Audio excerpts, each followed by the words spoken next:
प्रिय भक्तों, जय मां संतोषी की। भक्तों, आइए आज हम आपको इस चैनल के माध्यम से सुनाने जा रहे हैं मां संतोषी की व्रत कथा, अर्थात शुक्रवार व्रत कथा। और इसके सुनने मात्र से संतोषी माता अपने सभी भक्तों को पूर्ण फल देती हैं, उनके सभी कष्टों का निवारण करती है। तो आइए आरंभ करते हैं शुक्रवार व्रत कथा, माता संतोषी की कहानी। एक बुढ़िया थी और उसके 7 पुत्र थे। 6 कमाने वाले थे और एक निकम्मा था। बुढ़िया मां 6 पुत्रों की रसोई बनाती, भोजन कराती और उसके बाद जो कुछ भी बचता वो 7वें को इकट्ठा करके दे देती थी। परंतु वो 7वां बड़ा ही भोला भाला था, मन में किसी प्रकार का कोई विचार नहीं करता था। एक दिन अपनी बहू से बोला, अपनी पत्नी से बोला, देखो मेरी माता का मुझ पर कितना प्यार है, कितना स्नेह है। वह बोली, क्यों नहीं, सबका झूठा बचा हुआ तुमको जो खिलाती हैं। लड़का बोला, भला ऐसा भी कहीं हो सकता है? मैं जब तक आंखों से न देख लूं मान नहीं सकता। बहू ने हंसकर कहा, तुम देख लोगे तब तो मानोगे। कुछ दिन बाद बड़ा त्योहार आया। घर में 7 प्रकार के भोजन और चूरमा के लड्डू बने। वह जांचने को सिर दर्द का बहाना बनाकर पतला कपड़ा सिर पर ओढ़कर रसोई में सो गया और कपड़े में से सब देखता रहा। 6 भाई भोजन करने आए। उसने देखा मां ने उनके लिए सुंदर सुंदर आसन बिछाए हैं, 7 प्रकार की रसोई परोसी है। वह आग्रह करके जिमाती है। वह देखता रहा। 6 भाई भोजन करके उठे। तब माता ने उनकी झूठी थालियों में से लड्डुओं के टुकड़ों को उठाया और एक लड्डू बनाया। झूठन साफ करके बुढ़िया मां ने पुकारा, उठो बेटा, 6 भाई भोजन करके चले गए हैं, अब तू ही बाकी है, उठना, कब खाएगा? वह कहने लगा, मां मुझे भोजन नहीं करना, मैं परदेश जा रहा हूं। मां ने कहा, कल का जाता हो, आज ही जा। मैं बोला, हां आज ही जा रहा हूं। और यह कहकर वह घर से निकल गया। चलते समय बहू की याद आई। वह गौशाला में कंडे थाप रही थी, वहीं जाकर उसने बोला, वह बोला, मेरे पास कुछ नहीं है, यह अंगूठी है, सो इसे ही ले लो और अपनी कुछ निशानी मुझे दे दो। वह बोली, मेरे पास क्या है, ये गोबर भरा हाथ है। यह कहकर उसकी पीठ में गोबर के हाथ की छाप मार दी और वह चल दिया। चलते चलते दूर देश में जा पहुंचा। वहां पर एक साहूकार की दुकान थी। वहां जाकर उसने कहा, सेठ जी, मुझे नौकरी पर रख लो। साहूकार को जरूरत थी, बोला, रह जा। लड़के ने पूछा, तनख्वाह क्या देंगे सेठ जी? साहूकार ने कहा, काम देखकर दाम मिलेंगे। साहूकार की नौकरी मिली। वह सवेरे 7 बजे से रात 12 बजे तक नौकरी करने लगा। कुछ दिनों में दुकान का सारा लेन देन, हिसाब किताब, ग्राहकों को माल बेचना, सारा काम करने लगा। साहूकार के 7-8 नौकर थे। वे सब चक्कर खाने लगे कि ये तो बहुत होशियार बन गया। सेठ ने भी काम देखा और 3 महीने में उसे आधे मुनाफे का साझेदार बना लिया। वह 12 वर्ष में ही नामी सेठ बन गया और मालिक सारा कारोबार उसके ऊपर छोड़कर बाहर चला गया। अब इधर बहू पर क्या बीती सो सुनो। सास ससुर उसे दुख देने लगे, सारी गृहस्थी का काम करवाकर उसे लकड़ी लेने जंगल में भेजते। इस बीच घर की रोटियों के आटे से जो भूसी निकलती उसकी रोटी बनाकर रख दी जाती और फूटे नारियल के खोपरे में पानी रख दिया जाता। इस तरह दिन बीतते रहे। एक दिन वह लकड़ी लेने जा रही थी कि रास्ते में बहुत सी स्त्रियां संतोषी माता का व्रत करती हुई उसको दिखाई दी। वह खड़ी हो गई और उसने खड़ी होकर कथा सुनकर वो उन महिलाओं से बोली, बहनों, यह तुम किस देवता का व्रत करती हो और इसके करने से क्या फल मिलता है? इस व्रत के करने की क्या विधि है? यदि तुम अपने व्रत का विधान मुझे समझाकर कहोगी तो मैं भी तुम्हारा बहुत बड़ा उपकार मानूंगी। तो उनमें से एक स्त्री बोली, सुनो बहन, यह संतोषी माता का व्रत है। इसके करने से निर्धनता, दरिद्रता का नाश होता है, लक्ष्मी आती है, मन की चिंताएं दूर होती हैं, घर में सुख होने से मन को प्रसन्नता और शांति मिलती है, नेह पुत्र को पुत्र मिलता है, पति बाहर गया हो तो जल्दी आ जाता है, कुंवारी कन्या को मनपसंद वर मिलता है, राजद्वारे में बहुत दिनों से मुकदमा चलता हो तो समाप्त हो जाता है, सब तरह सुख शांति हो, घर में धन जमा हो, पैसा जायदाद का लाभ हो, रोग दूर हो तथा और जो कुछ मन में कामना हो वो सब इस संतोषी माता की कृपा से पूरी हो जाती है। इसमें कोई संदेह नहीं है बहन। वह पूछने लगी, यह व्रत कैसे किया जाए, यह भी बताओ तो बड़ी कृपा होगी। स्त्री ने कहा, 1.25 रुपये का गुड़ चना लेना, इच्छा हो तो 5.25 रुपये का ले लेना या 11 रुपये का भी सहूलियत होने के अनुसार लिया जा सकता है बिना परेशानी। श्रद्धा और प्रेम से जितना बन सके सवाया लेना, 1.25 रुपये से 5.25 रुपये तथा इससे भी ज्यादा शक्ति और भक्ति अनुसार लें। हर शुक्रवार को निराहार रहकर कथा कहना सुनना, इसके बीच क्रम टूटे नहीं, लगातार नियम पालन करना। सुनने वाला कोई न मिले तो घी का दीपक जला उसके आगे जल के पात्र को रखकर कथा कहना, परंतु नियम ना टूटे। जब तक कोई कार्य सिद्ध ना हो नियम पालन करना और कार्य सिद्ध हो जाने पर ही व्रत का उद्यापन करना। 3 मास में माता फल पूरा करती है। यदि किसी के खोटे ग्रह हो तो भी माता 1 वर्ष में अवश्य कार्य को सिद्ध करती है। कार्य सिद्ध होने पर ही उद्यापन करना चाहिए, बीच में नहीं। उद्यापन में 2.5 सेर आटे का खाजा तथा इसी अनुसार से खीर तथा चने का साग करना चाहिए। 8 लड़कों को भोजन कराना, जहां तक मिले देवर जेठ भाई बंधु कुटुंब के लड़कों को ही लेना, ना मिले तो रिश्तेदारों और पड़ोसियों के लड़कों को बुलाना, उन्हें भोजन कराना, यथाशक्ति दक्षिणा दे माता का नियम पूरा करना। उस दिन घर में कोई खटाई ना खाए, इस बात का विशेष ध्यान रखना। यह सुनकर बुढ़िया के लड़के की बहू वहां से चल दी। रास्ते में लकड़ी के बोझ को बेच दिया और उन पैसों से गुड़ चना ले माता के व्रत की तैयारी कर आगे चली। उस सामने मंदिर देख पूछने लगी कि यह मंदिर किसका है। सब कहने लगे, संतोषी माता का मंदिर है ये। यह सुन माता के मंदिर में जा माता के चरणों में लौटने लगी, दीन होकर विनती करने लगी, मां मां, मैं निपट मूर्ख हूं, व्रत के नियम कुछ नहीं जानती, मैं बहुत दुखी हूं।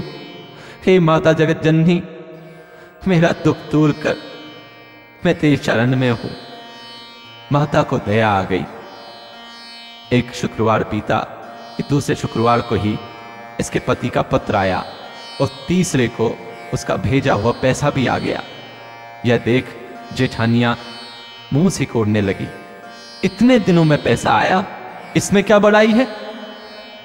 लड़के ताने देने लगे।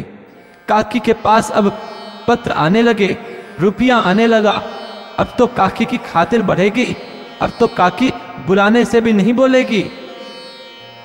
बेचारी सरलता से कहती, भैया पत्र आए, रुपया आए तो हम सबके लिए अच्छा है।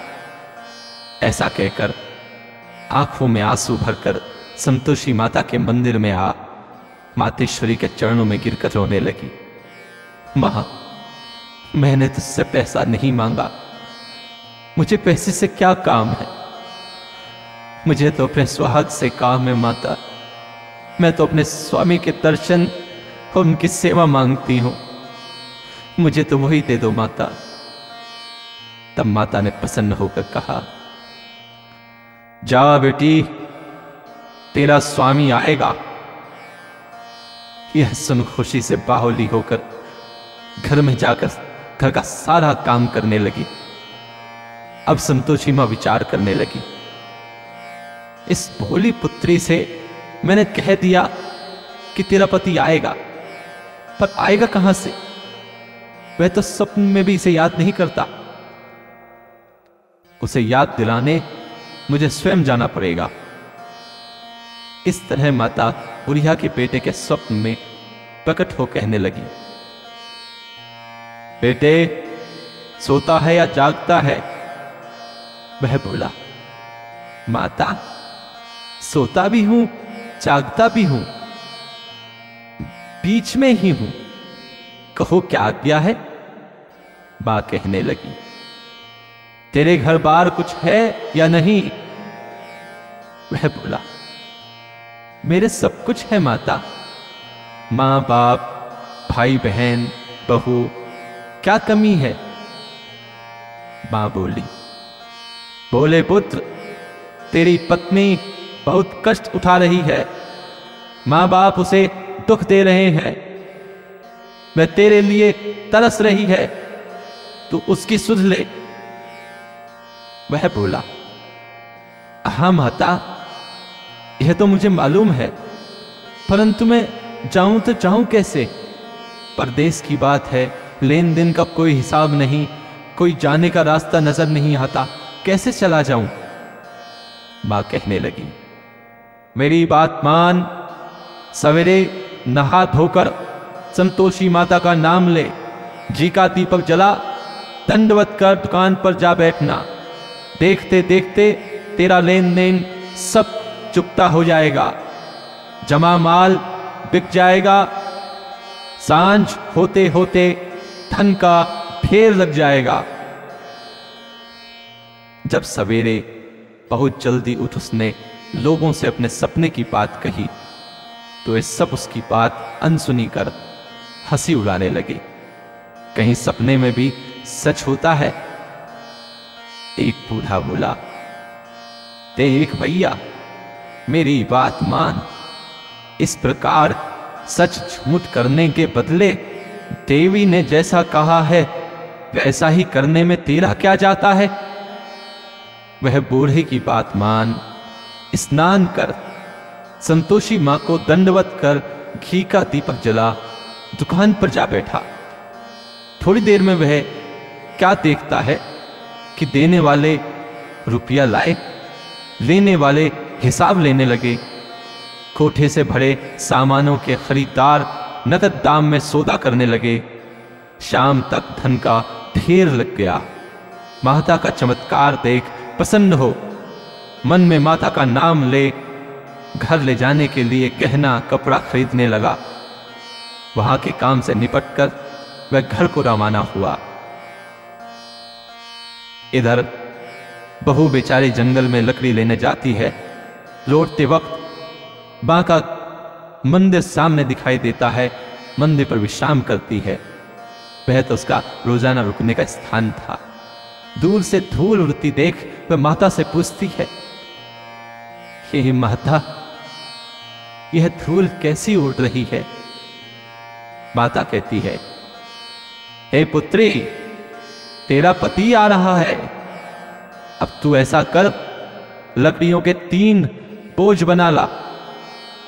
एक नदी किनारे रख, दूसरा मेरे मंदिर पर और तीसरा अपने सिर पर रख। तेरे पति को लकड़ी का गट्ठर देखकर मोह पैदा होगा। वह वहां रुकेगा, नाश्ता पानी बना खाकर मां से मिलने जाएगा। तब तू लकड़ियों का बोझ उठाकर घर जाना और बीच चौक में गट्ठा डालकर 3 आवाजें जोर से लगाना। लो सासू जी, लकड़ी का गट्ठा लो, भूसे की रोटी दो, नारियल के खोपरे में पानी दो। आज कौन मेहमान आया है? मां की बात सुन। बहुत अच्छा माता, ऐसा कहकर प्रसन्न हो लकड़ियों के 3 गट्ठर ले आई। एक नदी पर, एक माता के मंदिर पर रखा। इतने में ही एक मुसाफिर आ पहुंचा। सूखी लकड़ी देख उसकी इच्छा हुई कि अब यहीं विश्राम करे और भोजन बना खाकर गांव जाए। इस प्रकार भोजन बना विश्राम कर वह गांव को गया, सबसे प्रेम से मिला। उसी समय बहू सिर पर लकड़ी का गट्ठा लिए आती है। लकड़ी का भारी बोझ आंगन में डालकर जोर से 3 आवाजें लगाती है। लो सासू जी, लकड़ी का गट्ठा लो, भूसी की रोटी दो, नारियल के खोपरे में पानी दो। आज कौन मेहमान आया है सासू जी? यह सुनकर सास बाहर आ अपने दिए हुए कष्टों को भुलाने हेतु कहती है, अरे बहू, ऐसा क्यों कहती है? तेरा पति ही तो आया है। आ बैठ, मीठा भात खा, भोजन कर, कपड़े गहने पहन। इतने में आवाज सुन उसका पति बाहर आता है और अंगूठी देख व्याकुल हो मां से पूछता है, मां, यह कौन है? मां कहती है, बेटा, यह तेरी बहू है। आज 12 वर्ष हो गए। तू जब से गया है तब से सारे गांव में जानवर की तरह भटकती फिरती है। काम काज घर का कुछ करती नहीं, 4 समय आकर खा जाती है। अब तुझे देखकर भूसी की रोटी और नारियल के खोपने में पानी मांगती है। वह लज्जित हो बोला, ठीक है मां, मैंने इसे भी देखा है और तुम्हें भी देखा है। अब मुझे दूसरे घर की चाबी दो, मैं उसमें रहूंगा। तब मां बोली, ठीक है बेटा, तेरी जैसी मर्जी, कहकर चाबी का गुच्छा पटक दिया। उसने चाबी का गुच्छा लेकर दूसरे कमरे को खोलकर सारा सामान जमाया। एक दिन में ही वह राजा के महल जैसा ठाट बाट वहां बन गया। अब क्या था, वे दोनों सुखपूर्वक रहने लगे। तत्पश्चात अगला शुक्रवार आया। बहू ने अपने पति से कहा, मुझे माता का उद्यापन करना है। पति बोला, बहुत अच्छा, खुशी से करो। वह उद्यापन की तैयारियां करने लगी। जेठ के लड़कों को भोजन के लिए कहने गई। उसने मंजूर किया, परंतु पीछे जेठानी अपने बच्चों को सिखलाती है, देखो रे, भोजन के समय सब लोग खटाई मांगना, जिससे उसका उद्यापन पूरा ना हो। लड़के भोजन जीमने के लिए आए। खीर पेट भरकर खाई, परंतु याद आते ही कहने लगे, हमें तो कुछ खटाई दो, खीर खाना हमें भाता नहीं, देखकर अरुचि होती है। बहू कहने लगी, खटाई नहीं, किसी को खटाई नहीं दी जाएगी, यह तो संतोषी माता का प्रसाद है। लड़के तुरंत उठकर खड़े हो गए और बोले, पैसा लाओ, पैसा लाओ। बहू बोली, लाती हूं, क्योंकि वो बहुत भोली थी, वो कुछ नहीं जानती थी। सो उन्हें पैसे दे दिए। लड़के उसी समय जाकर इमली लाकर खाने लगे। यह देखकर बहू पर माताजी ने कोप किया, क्रोधित हो गई। राजा के दूत उसके पति को पकड़ कर ले गए। जेठ जेठानी मन माने खोटे वचन कहने लगे। लूट लूट कर धन इकट्ठा कर लाया था, तो राजा के दूत पकड़ कर ले गए। अब सब मालूम पड़ जाएगा जब जेल की हवा खाएगा। बहू से यह वचन सहन नहीं हुए। रोती रोती माता के मंदिर में गई। हे माता, तुमने ये क्या किया? हंसाकर अब क्यों रुलाने लगी? माता बोली, पुत्री, तूने उद्यापन करके मेरा व्रत भंग किया है। इतनी जल्दी सब बातें भुलाती? वह कहने लगी, माता, भूली तो नहीं हूं, न कुछ अपराध किया है। मुझे तो लड़कों ने भूल में डाल दिया। मैंने भूल से उन्हें पैसे दे दिए।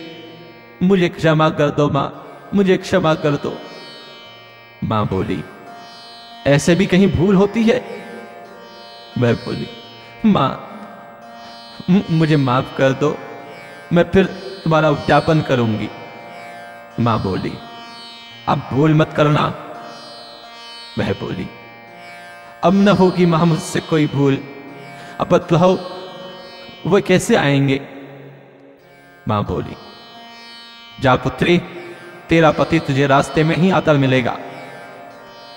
वह घर को चली। राह में पति आता मिला। उसने पूछा, कहां गए थे तुम? हैं? तब वो कहने लगा, इतना धन कमाया है, उसका टैक्स राजा ने मांगा था, वह भरने गया था। वह प्रसन्न होकर बोली, भला हुआ, भला हुआ, अब घर चलो। कुछ दिन बाद फिर शुक्रवार आया। वह बोली, मुझे माता का उद्यापन करना है। पति ने कहा, करो। वह फिर जेठ के लड़कों से भोजन को कहने लगी। जेठानी ने तो एक दो बातें सुनाई और लड़कों को सिखा दिया कि तुम पहले ही खटाई मांगना। लड़के कहने लगे, हमें खीर खाना नहीं भाता, जी बिगड़ता है, कुछ खटाई खाने को देना। वह बोली, खटाई खाने को तो नहीं मिलेगी, खाना हो तो खाओ, नहीं तो जाओ। वह ब्राह्मणों के लड़के ला भोजन कराने लगी। यथाशक्ति दक्षिणा की जगह एक एक फल उन्हें दिया। इससे संतोषी माता प्रसन्न हुई। माता की कृपा होते ही 9वें मास उसको चंद्रमा के समान सुंदर पुत्र प्राप्त हुआ। पुत्र को लेकर प्रतिदिन माता जी के मंदिर में जाने लगी। माँ ने सोचा कि यह रोज आती है, आज क्यों ना मैं ही इसके घर चलूं, इसका आसरा देखूं तो सही वो कैसा है। यह विचार कर माता ने भयानक रूप बनाया। गुड़ और चने से सना मुख, ऊपर सूंड के समान होठ, उस पर मक्खियां भिनभिना रही थी। दहलीज में पांव रखते ही उसकी सास चिल्लाई, देखो रे, कोई चुड़ैल टैन चली आ रही है, लड़कों इसे फैलाओ, नहीं तो किसी को खा जाएगी।